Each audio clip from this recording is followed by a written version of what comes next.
"Don't be afraid of me." Those words, whispered in broken German by a Nazi guard, should have terrified her. But when Helena Citronova looked into Franz Wunsch's eyes at Auschwitz, she saw something impossible, something that could save her life or end it.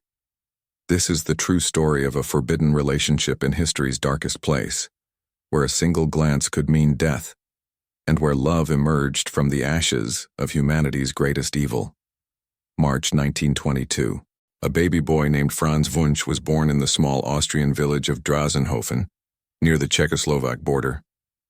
His home was a rural farming community where everyone knew each other, where life moved slowly, and where the scars of the First World War were still fresh in people's memories. Austria had been part of the defeated Austro-Hungarian Empire, and the post-war years brought economic hardship, political instability, and a sense of national humiliation that would shape an entire generation. Franz grew up in this environment of resentment and uncertainty. His childhood was marked by the poverty that gripped much of Central Europe in the 1920s and early 1930s. His family struggled like so many others, trying to make ends meet in an economy devastated by war and the Great Depression. Schools taught a version of history that emphasized Austrian and German grievance, the unfairness of the Treaty of Versailles, and the need for national renewal. Young Franz absorbed these lessons, unaware of how they would shape his future. As Franz entered adolescence, Europe was changing rapidly. In Germany, Adolf Hitler and the Nazi Party had risen to power in 1933, promising to restore German greatness and overturn the humiliating peace settlements of World War I. Hitler's message resonated across the German-speaking world, including Austria. Many Austrians saw themselves as part of a greater German nation and welcomed the idea of union with Germany. Nazi ideology spread through Austrian society, bringing with it anti-Semitism, militarism, and the cult of racial purity.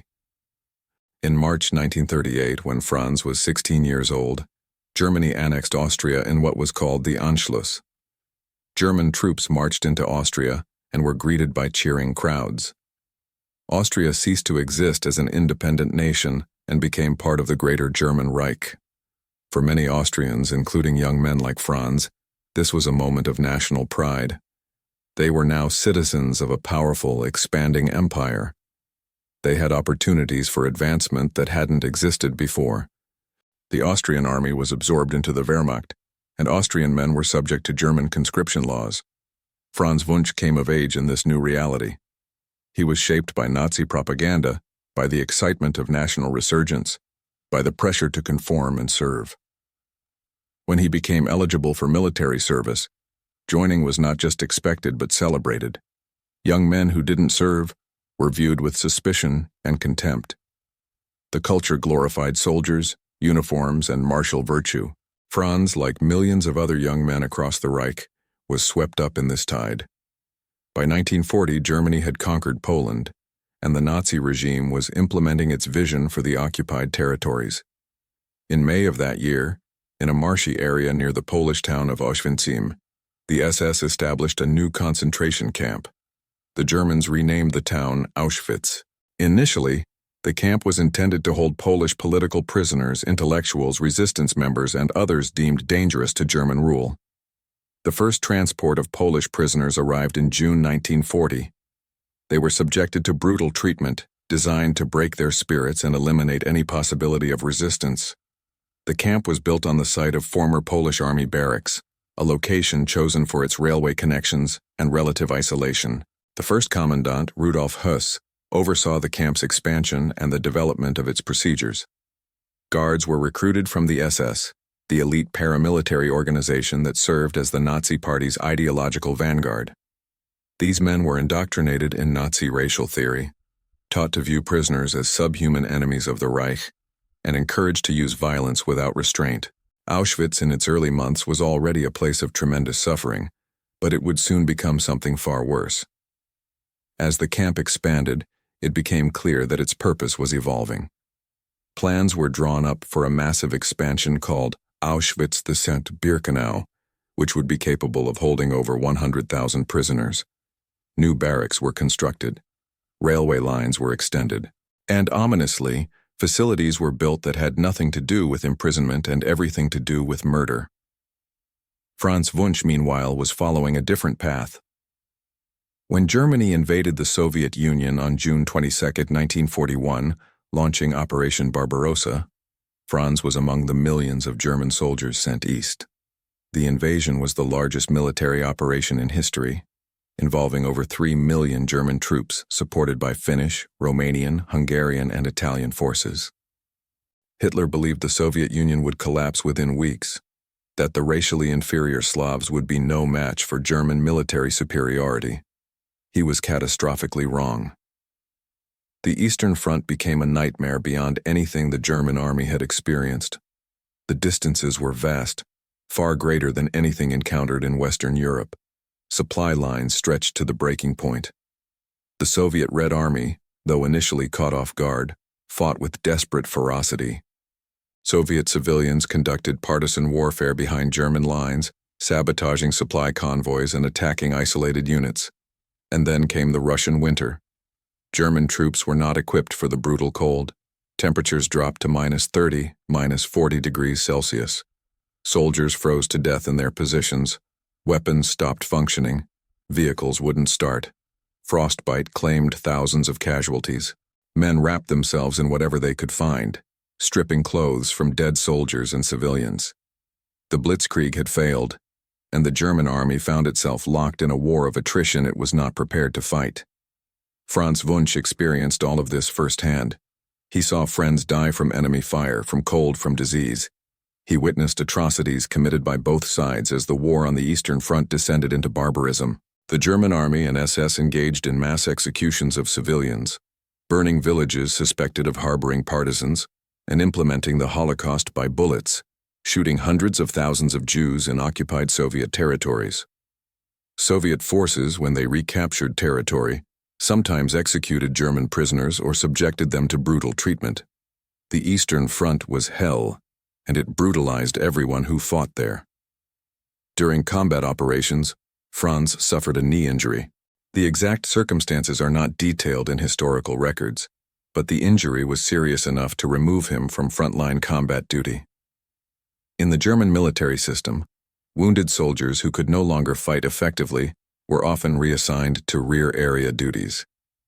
For Franz, this meant a transfer away from the frozen battlefields of Russia to a very different kind of assignment. In 1942, Franz Wunsch was sent to Auschwitz concentration camp to serve as an SS guard. For a soldier coming from the Eastern Front, this might have seemed like a reprieve. No more freezing in trenches, no more Soviet artillery, regular meals and heated barracks. But what Franz found at Auschwitz was horror of a different kind, more systematic, more calculated, and in some ways more disturbing than the chaos of battle. By the time Franz arrived, Auschwitz had transformed into the centerpiece of the Nazi final solution, the plan to murder every Jew in Europe. Auschwitz II Birkenau was now operational, with 4 large gas chambers and crematoria capable of killing and disposing of thousands of people per day. The camp complex had expanded to include dozens of subcamps, forced labor sites, and industrial facilities. Auschwitz was no longer just a concentration camp. It was a factory of death operating on an industrial scale. The process was horrifyingly efficient. Trains arrived at Birkenau carrying Jews from across occupied Europe. People came from Poland, Hungary, Greece, France, the Netherlands, Belgium, Italy, and every other country under Nazi control. They had been told they were being resettled for work in the East. Families packed their belongings, bringing whatever they could carry. They were loaded into cattle cars. Dozens of people crammed into spaces meant for animals, without food, water, or sanitation. Journeys could last days. People died in the cars from suffocation, dehydration, or despair. When the trains finally stopped at the Birkenau platform, the doors were thrown open and prisoners were driven out by guards with dogs and clubs. The scene was deliberately chaotic, designed to disorient and control the new arrivals. Families tried to stay together. Children cried. The elderly stumbled and fell. Guards screamed orders in German that most prisoners didn't understand. Then came the selection. SS physicians walked along the platform as prisoners were lined up in 2 columns, men and boys separated from women and girls. The doctors made their decisions in seconds, based purely on appearance. Those who looked strong enough for labor were sent to one side. Those deemed too weak, too young, too old, or too sick were sent to the other. The criteria were arbitrary and brutal. Mothers holding young children were almost always sent to the gas chambers because children were considered useless for labor. The elderly were automatically condemned. Anyone who looked ill or weak had no chance. Pregnant women were sent to their deaths. The disabled had no hope. The selection process was a death sentence delivered with a casual gesture, a flick of the thumb, a pointing finger. Most people selected for the gas chambers died within hours of arriving at Auschwitz. They were told they needed to shower and be deloused before entering the camp. They were ordered to undress and remember where they left their clothes so they could find them afterward. Some prisoners, especially those from Western Europe who still believed German assurances, complied without resistance. Others, particularly those from Poland who had heard rumors, sensed what was coming but were powerless to resist. Armed guards surrounded them. Dogs strained at leashes. Any sign of resistance was met with immediate violence. The prisoners were herded into underground chambers designed to look like shower rooms. Fake shower heads were installed in the ceiling to maintain the deception. Once the chambers were packed with people, the heavy doors were sealed. SS men wearing gas masks dropped Zyklon B pellets through vents in the ceiling. Zyklon B was a cyanide-based pesticide that released toxic gas when exposed to air. The gas caused agonizing death by asphyxiation. People closest to the vents died within minutes. Those farther away took longer, struggling for air as the gas filled the chamber. The entire process took about 20 minutes. Afterward, special prisoner units called Sonderkommandos were forced to remove the bodies, extract gold teeth, cut off women's hair for use in textiles, and transport the corpses to the crematoria. The bodies were burned, and the ashes were either dumped in nearby rivers or used as fertilizer. The belongings left behind by the murdered prisoners were sorted and sent back to Germany. The entire operation, from arrival to cremation, could take just a few hours. This was the system Franz Wunsch joined as a guard. His duties involved maintaining order in the camp, supervising prisoner work details, preventing escapes, and ensuring the smooth operation of the facility. Guards were present at selections, during the loading of prisoners into gas chambers, and throughout the daily routine of the camp. They were not passive observers. They were essential participants in the machinery of genocide. The SS cultivated a culture of brutality among guards. Violence against prisoners was not just permitted, but encouraged. Guards who showed mercy or compassion were viewed as weak and ideologically unreliable. The camp system rewarded cruelty with promotions and privileges. Guards competed to demonstrate their commitment to Nazi ideology through increasingly sadistic treatment of prisoners. Beatings were routine. Prisoners could be killed for the smallest infractions or for no reason at all. Public executions were common, designed to terrorize the prisoner population into submission. Franz worked in this environment every day. He wore the SS uniform with its death's head insignia. He carried a weapon with the authority to use it on prisoners at will.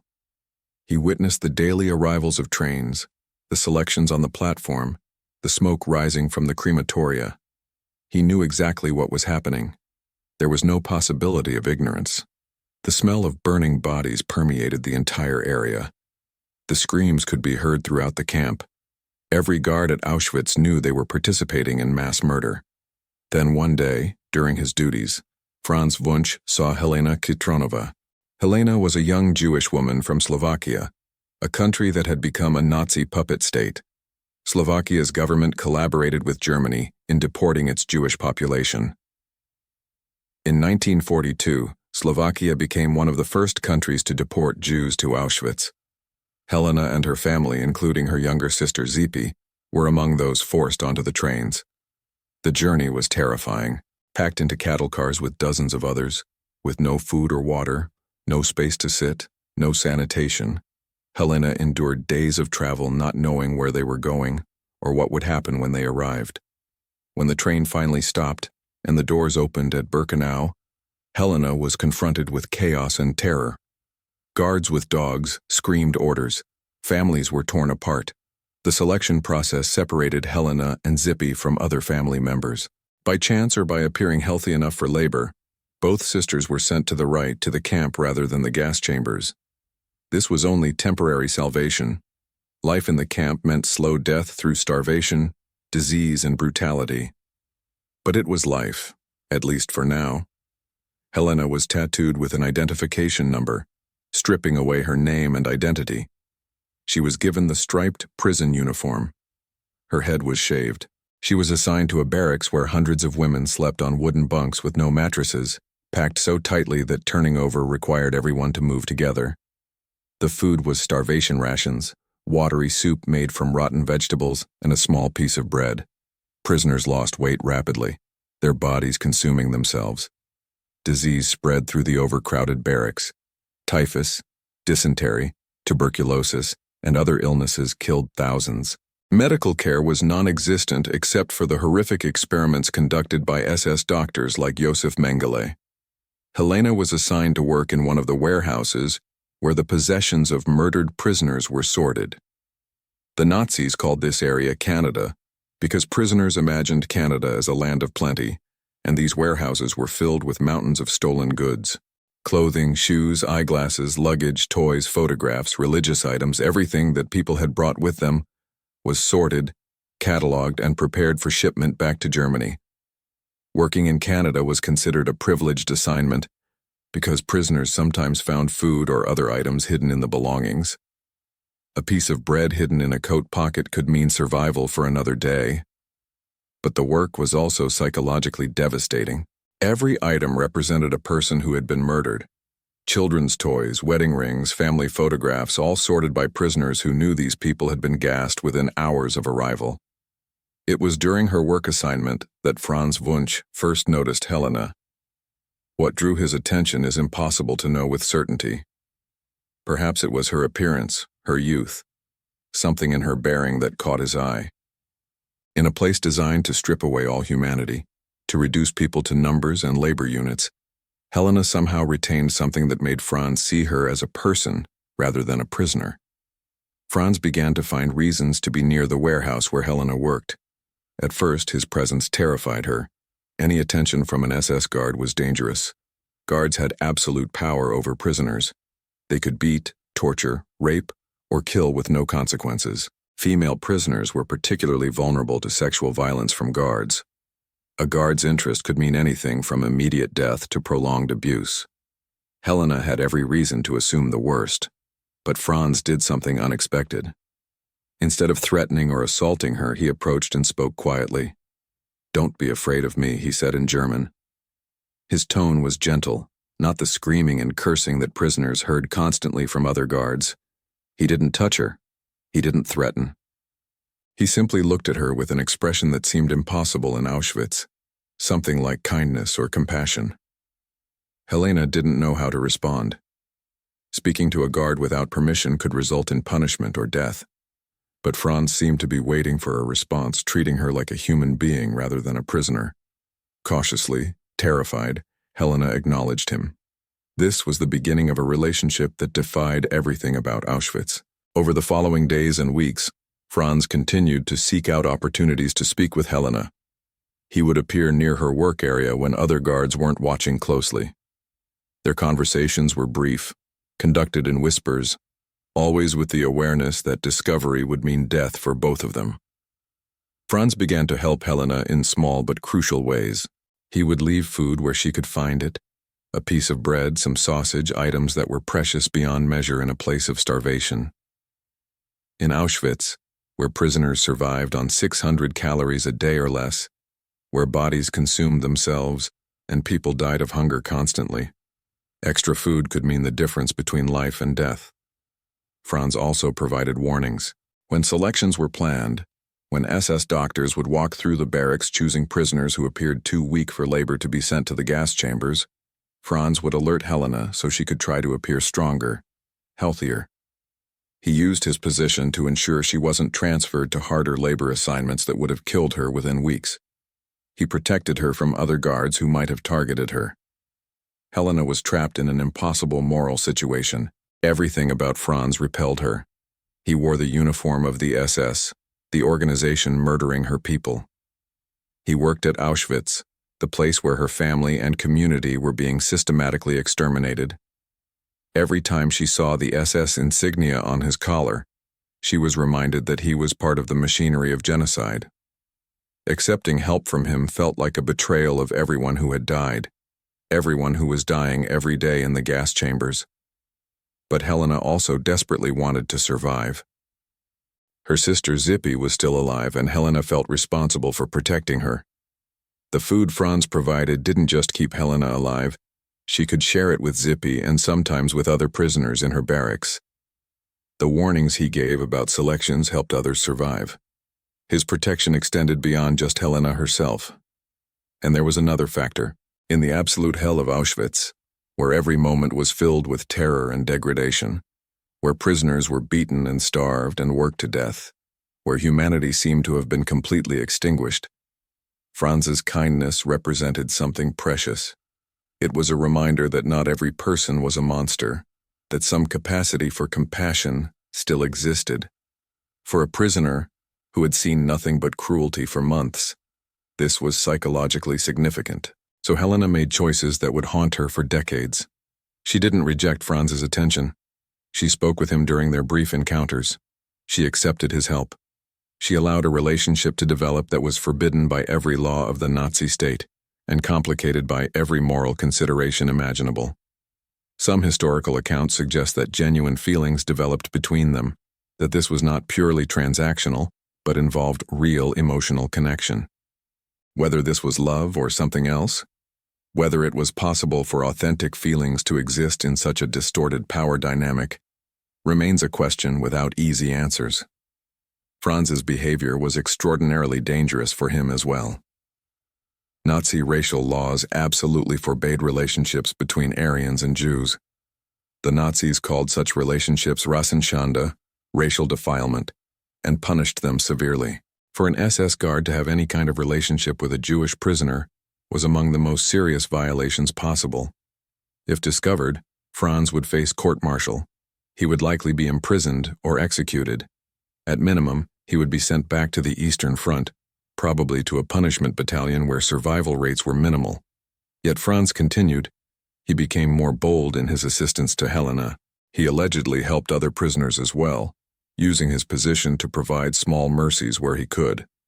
He was not engaged in organized resistance. He didn't sabotage the camp's operations or try to help prisoners escape. He still wore the SS uniform every day. He still participated in the routine operations of Auschwitz. But within the narrow confines of his role, he made choices that saved lives. Other guards began to notice Franz's behavior. In the close environment of the SS barracks, where guards lived together and socialized together, unusual behavior was quickly detected. Franz's superior officers started watching him more carefully. In Auschwitz, showing mercy to prisoners was seen as ideological weakness or even betrayal. The SS system cultivated and rewarded brutality. Guards who demonstrated the most cruelty were promoted and given privileges. Those who showed compassion were viewed with suspicion. Franz was walking an incredibly dangerous line. He had to maintain the appearance of being a loyal SS guard while secretly undermining the very purpose of the camp. He had to participate in enough of the routine cruelty to avoid suspicion while finding moments to show humanity. This required constant vigilance and tremendous psychological strain. The relationship between Franz and Helena existed in stolen moments scattered across months of horror. A brief conversation when other guards were distracted. A glance across the camp yard that conveyed meaning only they understood. A piece of bread hidden where Helena would find it. A whispered warning about an upcoming selection. These tiny acts of humanity occurred against a backdrop of industrial murder operating every single day. While Franz and Helena spoke, trains were arriving with thousands of new prisoners. While he protected her, families were being separated on the platform. While she accepted his help, people were being driven into gas chambers. The contrast was almost incomprehensible, a microscopic island of compassion in an ocean of evil. Helena later described living in constant terror, not just of the camp itself, but of the relationship with Franz. She never knew if he would suddenly change, if his kindness would evaporate, and he would become like the other guards. She never knew if he was being watched, if their next conversation would be interrupted by other SS men who would kill her immediately. She never knew if his feelings were genuine, or if this was some elaborate psychological torture. Trust was impossible in Auschwitz, yet survival sometimes required taking impossible risks. The psychological complexity of their situation was extraordinary.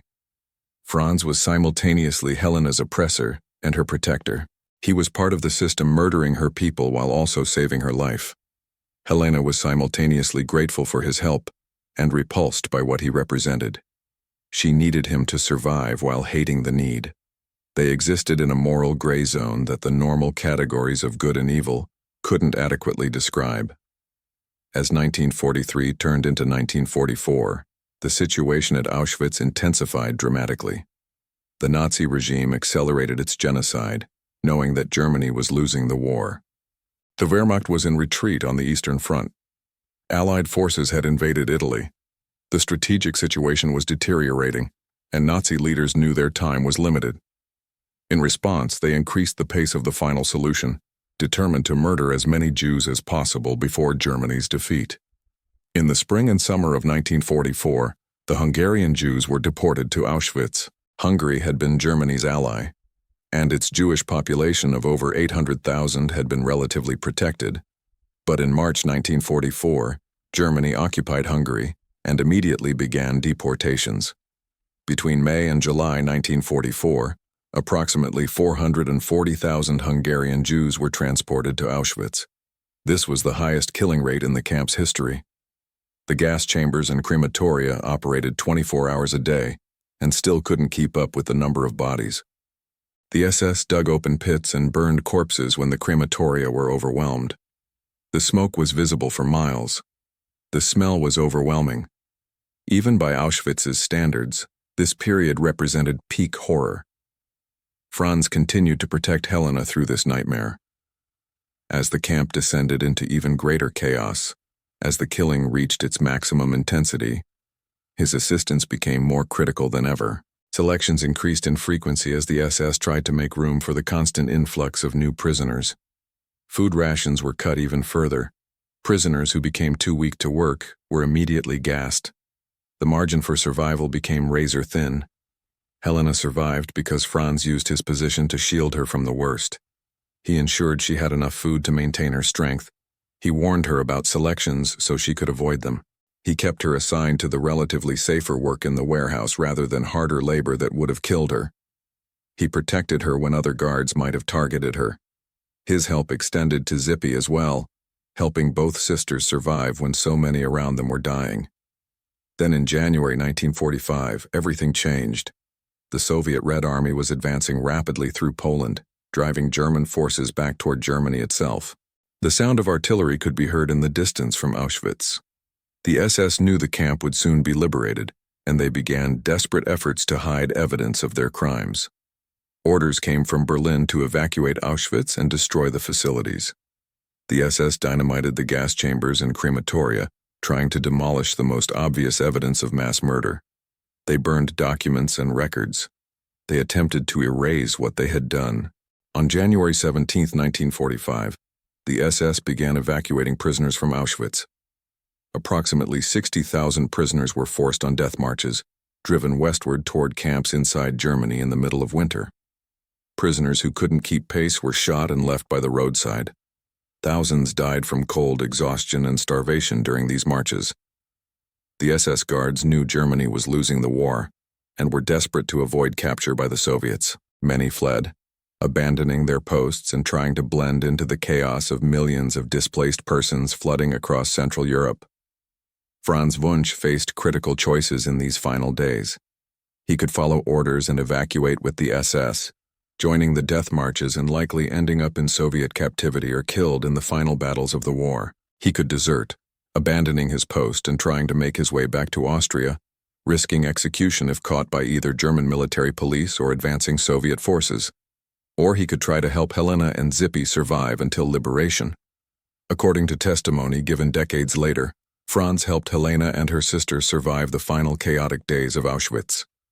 As the SS evacuated and the camp descended into chaos, Franz used his position to keep them from being forced on the death marches. He may have helped hide them, or ensured they were among the prisoners left behind. The exact details are unclear, lost in the confusion of those final days. On January 27, 1945, Soviet troops entered Auschwitz. They found approximately 7,000 prisoners still alive, most of them barely clinging to life. These were prisoners too sick or weak to be evacuated, left behind by the SS to die. The Soviets found warehouses full of belongings stolen from murdered prisoners. They found the ruins of the gas chambers and crematoria. They found mass graves and ash pits. They found evidence of the greatest crime in human history. Helena and Zippy were among the survivors liberated by the Red Army. They were emaciated, weighing perhaps 70 or 80 pounds. They were suffering from typhus, tuberculosis, and other diseases contracted in the camp. They were traumatized beyond measure. But they were alive. Franz Wunsch disappeared in the chaos surrounding the war's end. As the Third Reich collapsed, millions of German soldiers and SS personnel tried to avoid capture, particularly by the Soviets who were known to treat SS prisoners harshly. Many SS guards removed their uniforms and insignia, trying to pass as regular Wehrmacht soldiers or civilians.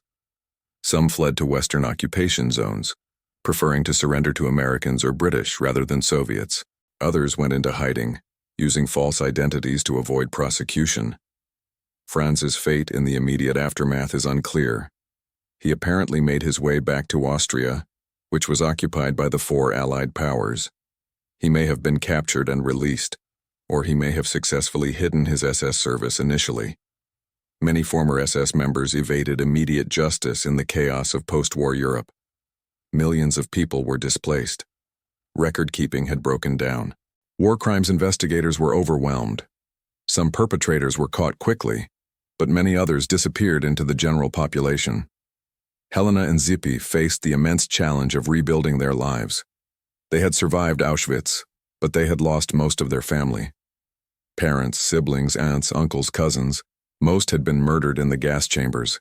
Their community had been destroyed. Their home in Slovakia was no longer safe for Jews. They were physically and psychologically damaged in ways that would never fully heal. Like many survivors, Helena eventually made her way to Israel, which became a refuge for Holocaust survivors after its establishment in 1948. She tried to build a new life in a new country. She married and had children. She worked and tried to create some semblance of normalcy. But Auschwitz never left her. Survivors carried psychological scars that never healed. Nightmares, flashbacks, survivor's guilt, depression, the trauma of witnessing and experiencing unimaginable horror. Many survivors found it impossible to talk about their experiences. How could they convey what they had endured to people who hadn't been there? How could they describe Auschwitz to people who had never seen such evil? Many chose silence, trying to protect their families from their trauma. Helena rarely spoke about her experiences in the years immediately after the war. This was common among survivors. They wanted to move forward, to focus on rebuilding rather than remembering. They wanted to protect their children from the knowledge of what humanity was capable of, and they often found that when they did try to speak, people didn't want to listen. The world wanted to move on from the war. Decades passed. Franz Wunsch had vanished from Helena's life as suddenly as he had entered it. She didn't know if he had survived the war. She didn't know if he had been prosecuted for his role at Auschwitz. She didn't know if he was alive or dead. Their relationship existed only in her memory, a complicated chapter from the darkest period of her life. Then in the 1970s, more than 30 years after the liberation of Auschwitz, Helena learned that Franz Wunsch was alive. He had survived the war and was living in Austria, but his past had caught up with him. He was facing prosecution for his service as an SS guard at Auschwitz. The German and Austrian governments were conducting trials of former Nazi personnel, seeking justice for Holocaust victims even decades after the crimes. These prosecutions were controversial and complicated. Many perpetrators had lived normal lives for decades. They had families, jobs, and positions in society. Witnesses were difficult to find. Evidence had been destroyed. Memories had faded. But prosecutors argued that there should be no statute of limitations on genocide, that justice delayed was better than no justice at all. Franz faced serious charges. His service at Auschwitz was documented in SS records that had survived the war. Witnesses could place him at the camp during the period of mass murder. Under German law, guards at extermination camps could be prosecuted as accessories to murder, even if they hadn't personally killed anyone. The legal argument was that by serving at Auschwitz, by maintaining order and preventing escapes, guards enabled the killing process and were therefore criminally responsible. Helena faced another impossible choice. She could remain silent, allowing the legal process to proceed without her input. Many would argue this was appropriate, that any SS guard at Auschwitz bore responsibility for what happened there, regardless of individual actions. The system was guilty, and everyone who participated in the system shared that guilt. Or she could speak on Franz's behalf, testifying that he had helped prisoners, that he had shown mercy in a place designed for murder. This would be controversial. Many survivors and Jewish organizations believed that no one who voluntarily served at Auschwitz deserved any consideration. They argued that individual acts of kindness didn't absolve participation in genocide. They worried that defending any SS guard would create dangerous precedents and muddy the moral clarity of Holocaust history. Helena decided to testify for Franz Wunsch. She traveled from Israel to Austria to give evidence at his trial. She stood in a courtroom and described how Franz had helped her survive Auschwitz. She testified about the food he provided, the warnings he gave about selections, the protection he offered from other guards. She acknowledged that he wore the SS uniform and served at Auschwitz, but she insisted that within that role, he had acted with humanity. She stated clearly that without his help, she would not have survived. Her testimony was powerful because of who she was. Helena was not a German trying to protect a former comrade. She was not a revisionist trying to minimize Nazi crimes. She was a Jewish Holocaust survivor, tattooed with an Auschwitz number, who had lost most of her family in the gas chambers. Her moral authority on this subject was unquestionable. When she said Franz Wunsch had saved her life, it carried enormous weight. The testimony was also deeply controversial. Some survivors and Jewish organizations were outraged. They argued that Helena was being manipulated, that she was suffering from a form of Stockholm syndrome, that she couldn't objectively evaluate someone who had held power over her in Auschwitz. They worried that her testimony would be used by Holocaust deniers and Nazi apologists to argue that Auschwitz wasn't so bad, that guards were just following orders, that individual Germans shouldn't be held responsible. Others understood the complexity of Helena's position. They recognized that she was honoring a debt to someone who had saved her life. They acknowledged that moral situations in extreme circumstances like Auschwitz couldn't be reduced to simple categories. They respected her right to tell her own story and make her own judgments about the people who had been part of that story. Franz Wunsch was ultimately acquitted or received a significantly reduced sentence, largely due to Helena's testimony.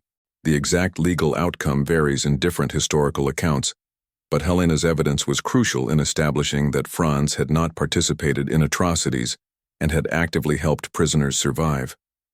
The court apparently concluded that while Franz had served at Auschwitz, his individual actions distinguished him from guards who had embraced and participated in the camp's murderous purpose. After the trial, Helena and Franz met again for the first time since the liberation of Auschwitz. More than 30 years had passed. They were no longer prisoner and guard. They were no longer young people trapped in impossible circumstances. They were elderly people, both scarred by their experiences, both trying to make sense of what had happened decades earlier. Accounts of their reunion describe an emotional encounter.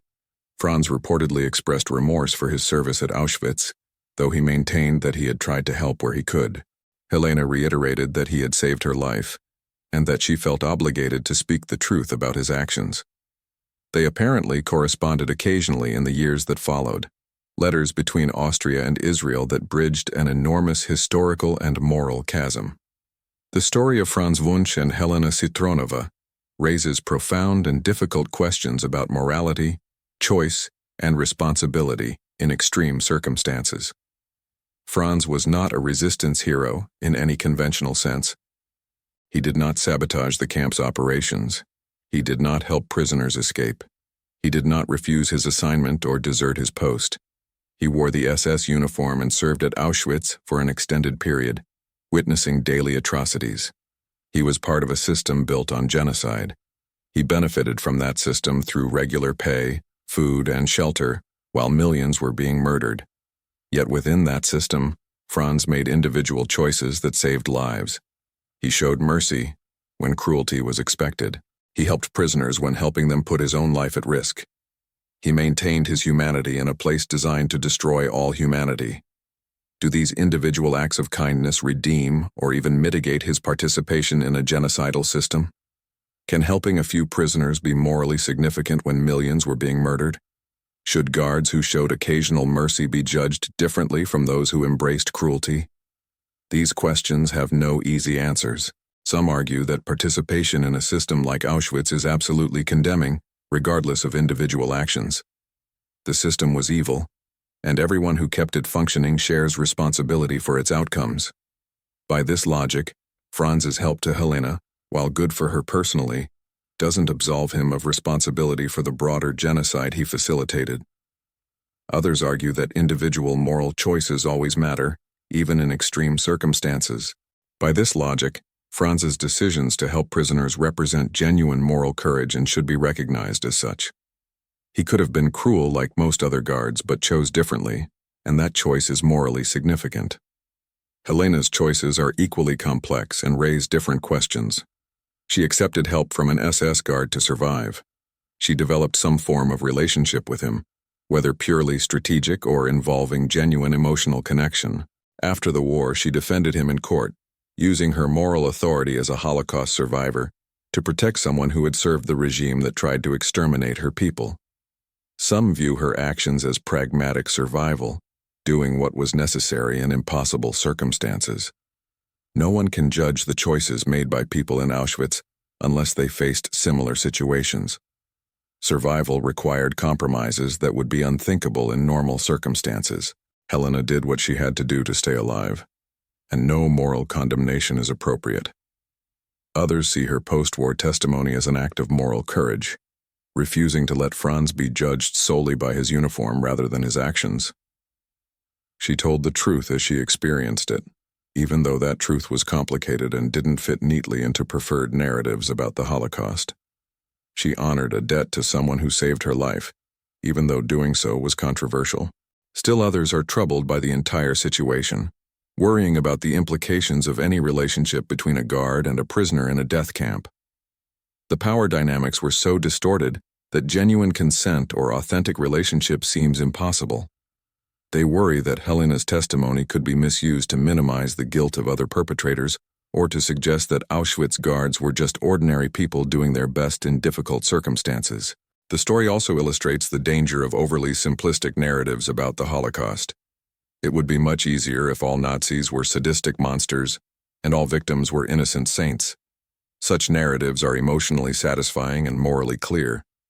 But history is messier and more complicated than that. Some perpetrators showed moments of humanity. Some victims made morally ambiguous choices to survive. Some situations don't fit neatly into categories of good and evil. Recognizing this complexity doesn't diminish the evil of the Holocaust. It doesn't create moral equivalence between perpetrators and victims.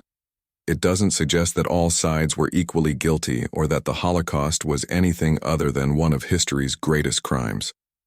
But it does acknowledge the full humanity of everyone involved, the capacity for both good and evil that exists in all people, and the ways that extreme circumstances can create moral situations that defy easy judgment. Franz Wunsch died in Austria. The exact date of his death is not widely documented in available historical records, but he apparently lived for some years after the trial, corresponding occasionally with Helena.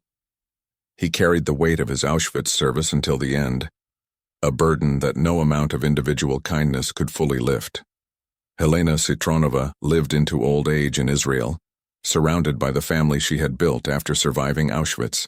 She died having told her story, having testified to both the horror she experienced and the unexpected humanity she encountered. She carried the trauma of Auschwitz forever, but she also carried the memory of a Nazi guard who said, "Don't be afraid of me," and meant it. Their story has been documented in various forms over the years. Helena gave testimony to Holocaust memorial organizations. The story appears in books about Auschwitz and about unusual relationships during the Holocaust. It's been featured in documentaries and educational materials. The story serves multiple purposes. For some, it's a reminder that even in humanity's darkest places, individual choices mattered. For others, it's a cautionary tale about the moral complexities of extreme situations. For still others, it's a troubling example of how power dynamics in genocidal systems can create relationships that defy easy moral judgment. The story is historically documented and based on real events. Helena Citronova was a real person who survived Auschwitz. Franz Wunsch was a real SS guard who served there. Their relationship, however complicated and controversial, actually happened. The testimony Helena gave at Franz's trial is part of the historical record. This is not fiction or speculation, but documented history. Today, Auschwitz stands as a museum and memorial. Over 2 million people visit each year, walking through the barracks where prisoners lived in unimaginable conditions, seeing the ruins of the gas chambers and crematoria, reading the names of the murdered, trying to comprehend the incomprehensible. The site serves as a reminder of what happened and a warning against allowing such evil to emerge again. Somewhere in that vast complex of suffering, in stolen moments between the smoke and the screams, between the daily selections and the constant terror, Franz Wunsch whispered, "Don't be afraid of me," to Helena Citronova. She looked into his eyes and made a choice to trust him, a choice that saved her life. Their story doesn't redeem Auschwitz. Nothing can redeem Auschwitz. But it proves that even in the heart of absolute darkness, the human capacity for compassion and connection could not be completely extinguished. The Holocaust murdered 6 million Jews and millions of others deemed undesirable by the Nazi regime. Roma, disabled people, political prisoners, Soviet prisoners of war, Jehovah's Witnesses, homosexuals, and countless others were systematically murdered. The Holocaust represents humanity's capacity for organized, industrialized, systematic evil, on a scale never before seen. But within that vast darkness, there were also moments like the one between Franz and Helena, tiny points of light that didn't illuminate the darkness but proved that darkness wasn't absolute, that individual human beings could still make moral choices even when surrounded by evil. We remember the Holocaust not just to honor the dead, but to learn from history. We study perpetrators to understand how ordinary people can commit extraordinary evil, how social systems can transform normal individuals into murderers, how ideology can override moral constraints. We study resistors and rescuers to find inspiration and courage, to see examples of people who risked everything to help others. And we study complicated figures like Franz Wunsch to grapple with the moral complexity of human behavior under extreme circumstances, to recognize that history rarely provides us with simple heroes and villains, and to understand that judgment must sometimes accommodate nuance and complexity. Helena Citronova survived Auschwitz. She rebuilt her life in Israel. She married and raised children. She worked and contributed to her community. She lived to see grandchildren, something that seemed impossible during her time in the camp. But she carried Auschwitz with her every day. Survivors never fully escaped. The nightmares continued. The memories remained vivid. The trauma was permanent. Yet Helena also carried the memory of a Nazi guard who chose compassion over cruelty, who risked his life to help her survive, who proved that even in the worst place humanity ever created, individual decency could still exist. That memory didn't erase the horror. It didn't make Auschwitz less evil or the Holocaust less devastating, but it was part of her truth, part of her story, part of the impossible complexity of surviving the unsurvivable. This is a true story, documented in historical records, survivor testimony, and trial transcripts. It happened in a real place to real people during humanity's darkest chapter, and it reminds us that even when systems are designed to destroy all humanity, when evil operates on an industrial scale, when death becomes routine and suffering becomes normal, individual people still make choices. Some chose cruelty and embraced evil. Some chose courage and resisted. And some, like Franz Wunsch, chose something more complicated, a flawed and limited mercy that saved lives while serving a system of death. The story challenges us to think deeply about moral responsibility. about the nature of good and evil, about how we judge people who lived through circumstances we cannot imagine. It doesn't provide easy answers because there are no easy answers, but it insists that we grapple with complexity, that we recognize the full humanity of everyone involved, and that we remember not just the evil of the Holocaust, but also the moments of unexpected humanity that somehow survived within it. If this story moved you, please subscribe to our channel for more untold stories from history. Leave a comment sharing your thoughts on this complex relationship, and hit the like button to help others discover these important historical accounts. Thank you for watching.